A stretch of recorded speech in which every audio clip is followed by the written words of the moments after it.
Here at the LEGO Group, we believe leadership is for everyone, not just people leaders. That's because being a leader is not just a title, it's a mindset. But what does leadership for everyone look like for a brand like ours? In our final episode of Season 1, we discover how some of our awesome colleagues are embracing the leadership mindset and how a people leader inspires and develops her team to lead the way in this unique environment.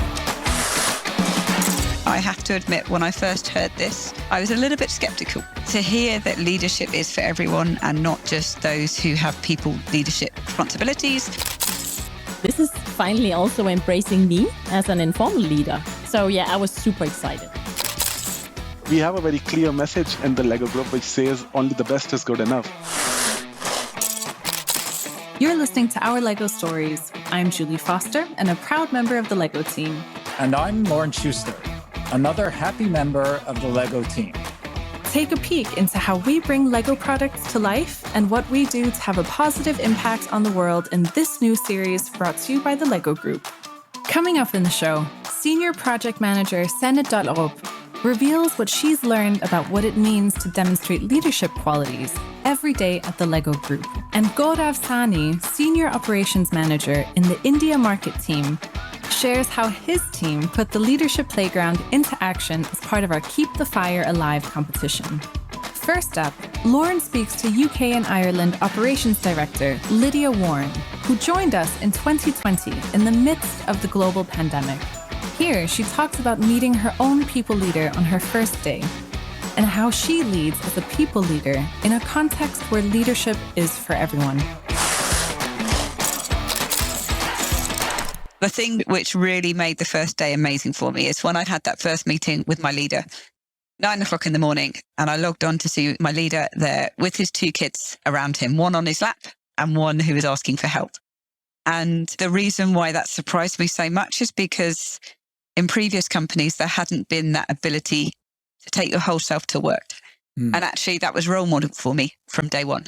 And Lydia, when you joined the LEGO Group as part of the onboarding, and then over the last year and a half, you've been exposed to the leadership playground, which is our leadership model and our leadership culture, and which is anchored in this belief system that leadership is for everyone and not just for people leaders. Of course, people leaders, that's one particular dimension of leadership, but there's many other leadership qualities that we expect and encourage everyone to embody.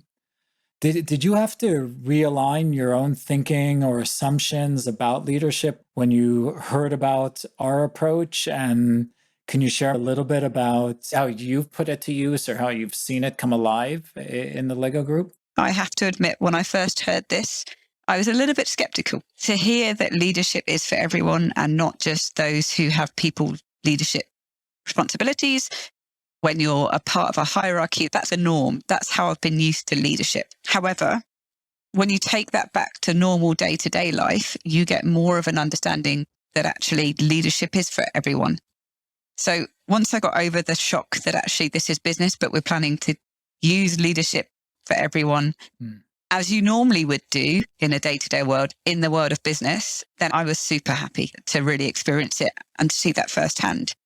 If you think around the world that we live in, leadership for everyone is demonstrated in the simple acts that we do. We help guide our children. Teachers guide our children. We help our neighbours. We listen to our friends. All of those are simple, but yet really effective ways to show leadership. And actually, that cemented in my mind that leadership was for everyone and we all have our part to do and we can all make a difference. And I think that's the biggest thing, right? It's about leading ourselves. It's about leading others. And if we can do that and we all do that to the best of our ability, the impact that can have on ourselves, on our team. And then if I'm being really optimistic on the world, that's huge.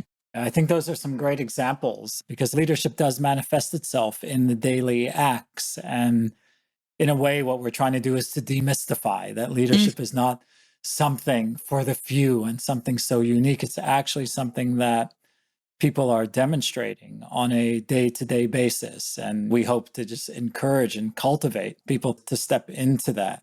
Have you found any challenges in playing this role. Of course, you are a people leader, you lead a team, while at the same time creating the space for others to take on their leadership qualities? I think the biggest issue in this is making sure that we all find the time and the space to do so. If you think about leadership and leadership for teams, the most important thing about that is finding the time and space to grow and develop yourself.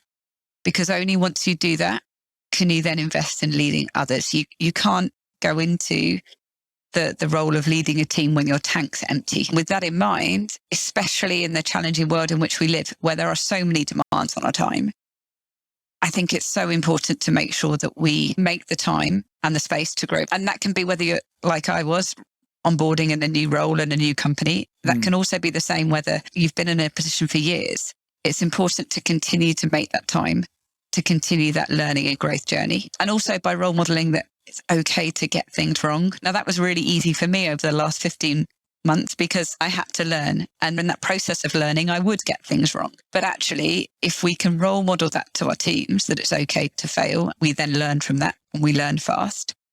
It allows and gives us the freedom to make a difference. It gives the team the freedom to learn and to grow. And that learning and growing can come from a failure.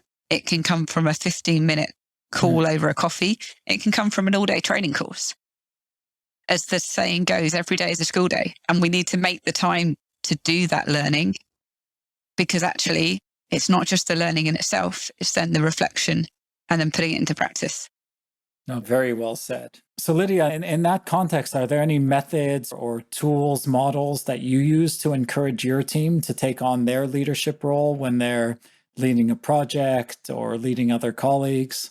I suppose one of the first things, and hopefully the team will agree, is that I lead by example. It's important for my team to know that it's okay to get things wrong, but we learn and we grow from them.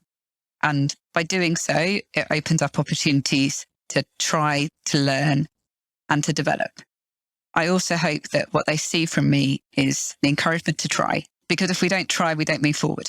If I think of my kids trying to learn to ride a bike, when they got to that wobbly stage, when I gave them that encouragement, it would make a difference. And generally they'd keep going. And that's the same whether you're learning to ride a bike, whether you've got your first day or whether it's your second year. If people encourage you and help you along the way, then actually you're more willing to give it a go. And I suppose probably the last thing I'd say is don't shy away from those difficult projects or tasks. Sometimes we can be our own worst critics and we can put ourselves down and say that we're not the right person for the role or it's too difficult. But actually, if we put ourselves in those situations, if we put our team in those situations and give them the opportunity to take on the difficult projects or different tasks, be ready to support and spar, when they deliver, the sense of achievement they get is absolutely amazing. And that's the best way for them to see their true potential, by having the ability to deliver on that. So I apologize to my team now because I have put them in those difficult situations and given them difficult projects. But to see the growth in them over the last 15 months has been absolutely phenomenal. Have you received, Lydia, any feedback from your colleagues or team members that's been valuable and useful for you in developing people's leadership capabilities? Definitely. One thing I love about the Lego Group is the openness for feedback. Feedback is given, but also feedback is sought on a regular basis. And the reason why this is really crucial to me is because it helps me learn and grow.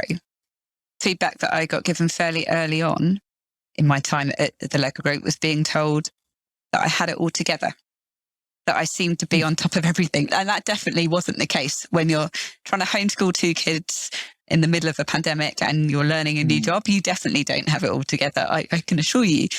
But actually, that was a really good reminder to continue to be authentic, to really be open, to share the things that were difficult and how I was trying to overcome them.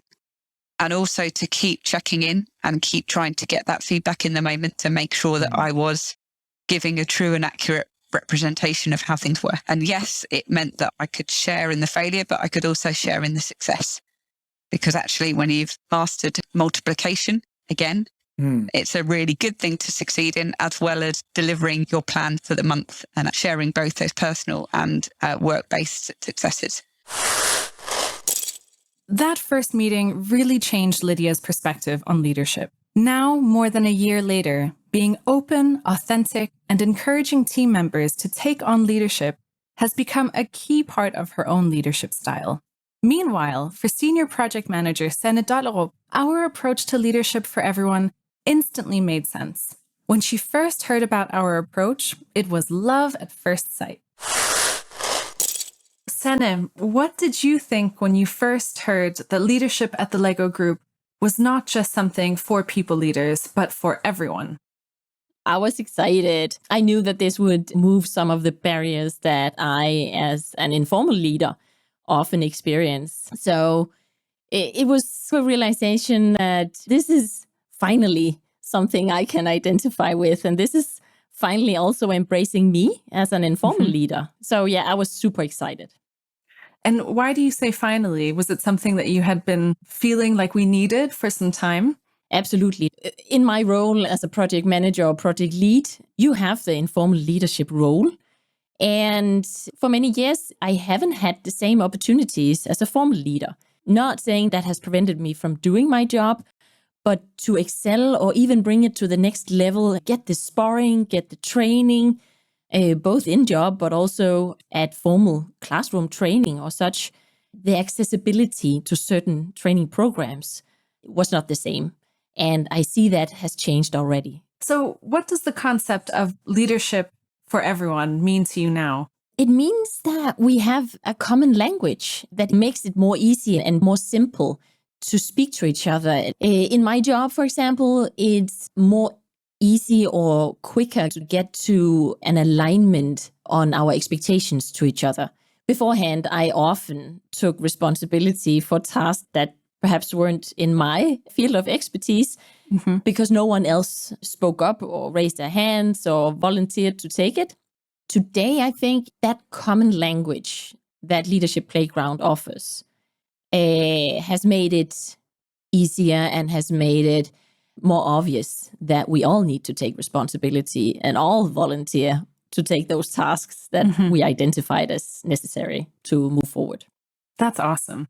And how do you show leadership in your everyday work and your everyday life? There's so many examples of doing that, but thinking about it, the most general thing is that I bring myself into my work life. So I bring myself in play, meaning that I speak up in meetings or just in general. I ask difficult questions. I'm being curious about other people and their perspectives, but I also share my own perspectives. It sounds like you show a lot of bravery in your everyday job, I think is safe to say. But what are the biggest lessons that you've learned about being a good leader in your 10 years at the Lego Group? That my assertiveness, which used to be my strength, isn't always a good thing. Oh, really? Yes, it has sometimes prevented me from being curious enough to learn more about other people and different personality profiles.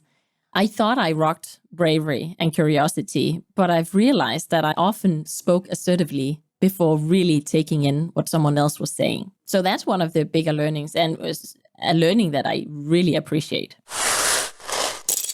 Speaking of learnings, last year, all LEGO teams were invited to take part in the Keep the Fire Alive challenge, with lots of super cool prizes up for grabs.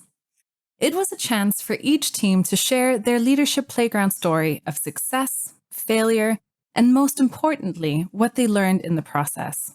Teams across the organization shared inspiring videos of how they put the leadership playground into action. One of these teams was the New India Market Group, who told their story through a rap song and became one of the proud finalists. I caught up with Senior Operations Manager Gaurav Sani on what the experience meant to him. As a playground builder, he was responsible for embedding the leadership playground in his team. Gaurav, you're part of the India Market Group, which went live last year in the middle of the pandemic. Can you share the story behind your team's contribution to the competition? Certainly, that video is very close to me. I was the leadership playground builder in 2020. When we started off with creating that video, one thing was very clear in our minds, that we have to create to win. When you start from that thought, you actually end up putting in your best, whatever you do. And trust me, we were just a team of 14 at that point of time. And what does that mean? That means that you have only 14 votes by your side.